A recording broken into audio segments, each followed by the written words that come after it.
"You're holding us back," my cousin Antonio declared, jangling the new keys in front of my face like a victory trophy. "This restaurant needs fresh blood, not dead weight, so we voted, and you're out, Rosa." I stood there in the kitchen I'd worked in since I was 14, watching my entire family applaud his hostile takeover, not one of them bothering to ask who actually owned the building they were standing in. The family meeting had been an ambush. I'd arrived at Mama Elena's at 6 a.m. like always, ready to prep for the lunch rush, only to find 20 relatives crowded into the dining room. Antonio stood at the head of the table where my grandfather used to sit, wearing a suit that screamed, "I watched too many business YouTube videos." "Rosa," he began, clearly rehearsed, "we appreciate your years of service." "Service?" I interrupted. "I've run this kitchen since Papa died." "What service?" "That's the problem," my Aunt Carmen chimed in. "You think you run things, but you're just the cook." "Antonio has an MBA." "An online MBA," I muttered. "He has vision," Uncle Miguel added. "Food trucks, social media, franchising opportunities. This is a family restaurant," I said. "Papa built it to serve the neighborhood, not to become some chain." "Which is why we're struggling," Antonio said smoothly. "Your old-fashioned approach is killing us. No online presence, no delivery apps, no innovation. Just the same tired menu for 30 years. People come here for that menu," I protested. "Fewer every year," he countered, pulling out graphs. Of course he had graphs. "Revenue is down 15%. We need change, and that starts with leadership." That's when he'd asked for my keys. When I'd refused, he'd show me the new locks. When I'd threatened to call the police, he'd show me the paper they'd all signed. Every family member with a stake in the restaurant voting to remove me from operations. "You can't do this," I said. "I have rights." "You have a paycheck," Aunt Carmen corrected, "which stops today unless you leave quietly. Be grateful we're not prosecuting you for theft." "Theft?" "All those years of taking home food," she said. "Free meals for your boyfriend. Who knows what else?" I looked around the room at my family, cousins, aunts, uncles, even my own sister Maria avoiding eye contact. They'd planned this for weeks. The meetings I wasn't invited to. The whispered conversations that stopped when I entered. The questions about recipes and suppliers that I'd answered, thinking they were finally taking an interest. "Fine," I said, untying my apron. "Good luck with your vision." I walked out with as much dignity as I could muster, leaving behind the kitchen that held every important memory of my life. My first cooking lesson at Papa's side. The night we'd served free meals after the hurricane. The morning I'd opened alone at 16 because Papa had a heart attack, keeping the restaurant running so the neighborhood had somewhere to gather, somewhere to grieve together. But I didn't go far. Just across the street to Dottie's Diner, where I ordered coffee and watched the restaurant I'd given my life to. Dottie herself sat with me, this old Greek woman who'd run her diner for 50 years. "They kicked you out?" she asked, having witnessed the lock-changing spectacle. "Family voted," I said. "Family?"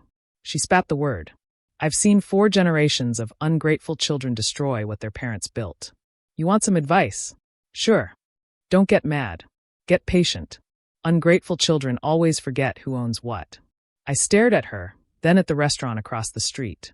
The building. A memory tickled, Papa in his office, showing me papers, making me promise something. But what? I drove to my apartment and tore through boxes until I found it. Papa's filing cabinet that I'd saved when they cleaned out his house. Inside, yellowed folders with his careful handwriting. Insurance documents. Tax records. And there, in a folder marked Rosa, important, a deed. The building. Not the restaurant business, that was incorporated under the family name. But the actual physical building was owned by RH Properties, LLC. And RH Properties was owned entirely by me. I sat on my floor, deed in hand, remembering now. Papa had been sick, knowing the end was coming. He'd taken me to his lawyer, made me sign papers. "The family will eat itself when I'm gone," he'd said. "They love the idea of the restaurant more than the work. So I protect you, Mija. The building is yours. Let them run the business if they must, but you control the ground beneath their feet." "Why me?" I'd asked. "Because you show up. Every day you show up. That's the only qualification that matters." I'd forgotten, overwhelmed by grief when he died, then buried in the work of keeping the restaurant alive. The family had assumed the building was part of the general inheritance. I'd never corrected them because I'd never imagined they'd turn on me. Now I called the lawyer whose name was on the documents. Still in practice, remembered Papa well, confirmed what I was reading. The building was mine. Had been for 8 years. The restaurant paid rent to RH Properties, which Papa had set at below market rates as a family courtesy. What's market rate now? I asked. He named a figure 3 times what they were paying. And I can raise it? It's your building. You can do whatever state law allows. I hung up and calculated. Today was the 28th. Rent was due the 1st. 3 days for them to enjoy their victory. I spent those days productively. First, researching tenant law.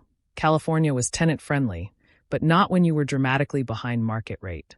Second, hiring a property management company to handle the formal notices. Third, watching from Dottie's as Antonio implemented his vision. He fired 2 line cooks for being resistant to change. He added QR code menus that the regular customers couldn't figure out. He brought in some social media influencer who spent 2 hours taking pictures of food that got cold while actual customers waited. Disaster, Dottie commented, refilling my coffee. Your grandfather is spinning. On the 1st, I had the property management company deliver the notice. Rent was increasing to market rate, effective in 30 days per state law. Additionally, a new lease would need to be signed, as the current one had expired years ago and was month to month. My phone exploded within an hour. What is this? Antonio screamed. Some joke. It's a rent increase notice, I said calmly. All perfectly legal. You don't own the building. Check the deed. RH Properties. That's Rosa Herrera Properties, by the way. Silence. Then, this is extortion. It's market rate. You're a businessman now, Antonio. You understand market forces. We can't afford this. Then negotiate. That's what businessmen do, right? He hung up. 20 minutes later, my sister called. Rosa, how could you? Maria wailed. The family voted me out, I reminded her. I'm just a landlord now. This is business. But we'll have to close, or pay fair rent, or negotiate a new arrangement. I'm open to discussions. The discussions began immediately. Family members who'd applauded my firing suddenly remembered our close bonds. Aunts who'd called me dead weight recalled how hard I worked. Uncles who'd voted for change discovered they preferred tradition. But I didn't meet with them. I directed all communication through the property management company, like any professional landlord would. They had 30 days to figure it out. Meanwhile, I watched Antonio's changes destroy 30 years of reputation. He'd renamed dishes with trendy buzzwords. Abuela's mole became deconstructed heritage chocolate protein. Regular customers were baffled. The food truck he'd bought, financed against future profits, sat idle because he hadn't researched permit requirements. 2 weeks in, he started firing family members who questioned him. By week 3, he was hiring random line cooks off Craigslist because everyone who knew the recipes was gone, except me. The night before rent was due, they called a meeting. This time they asked me to attend. I walked in to find a very different scene. No applause. No graphs. Just tired, worried faces and a restaurant that smelled wrong. Something burning, sauces not quite right, the indefinable absence of care. Rosa, Antonio began, his suit wrinkled now. We may have acted hastily. May have. I raised an eyebrow. We need you back, Aunt Carmen said, choking on the words. The customers keep asking for you. The food isn't right. I thought I was dead weight? We were wrong, Maria said. Please, Rosa. Come back. We'll forget this happened. I can't forget it happened, I said. You showed me exactly what you think of me. But I'll make you a deal. They leaned forward desperately. I'll sell the building to the restaurant corporation, I said. For fair market value. Then you'll own it free and clear, no more rent to worry about. Hope bloomed on their faces until I continued. Or I'll reduce the rent back to Papa's rate and sign a new lease, with one condition. I run the restaurant. Not as cook. As CEO. Full control. Anyone who doesn't like it can sell their shares to me at the price Papa set in the original incorporation. $1 per share. That's robbery. Antonio sputtered. Those shares are worth whatever someone will pay, I finished. That's capitalism, right? Your MBA taught you that. They huddled, whispering furiously. The choice was simple. Pay triple rent, buy the building for millions they didn't have, or let me run things for cheap rent. But pride is expensive. Antonio argued for calling my bluff. Carmen insisted they could make the higher rent work. Miguel thought they should sue me. While they argued, I walked into the kitchen. It was wrong. Everything in the wrong place. Sauces separated. The new cook, some kid who'd never seen a mole in his life, was about to add sugar to the beans. "Stop," I said, tying on an apron. "Everyone out." "You can't," the kid started. "Out." They fled. I started fixing what I could. Muscle memory kicked in.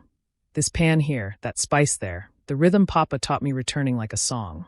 When I emerged an hour later with a tray of proper food, real Mama Elena's food, the dining room had gone quiet. I set plates in front of the family.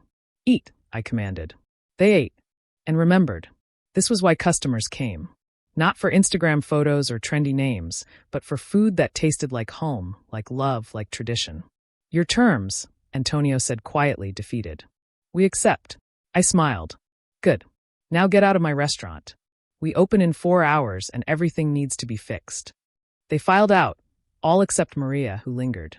"I'm sorry," she whispered. "I should have stood up for you." "You should have," I agreed. "But you can earn forgiveness. You remember how to make the rice." She nodded, tears in her eyes.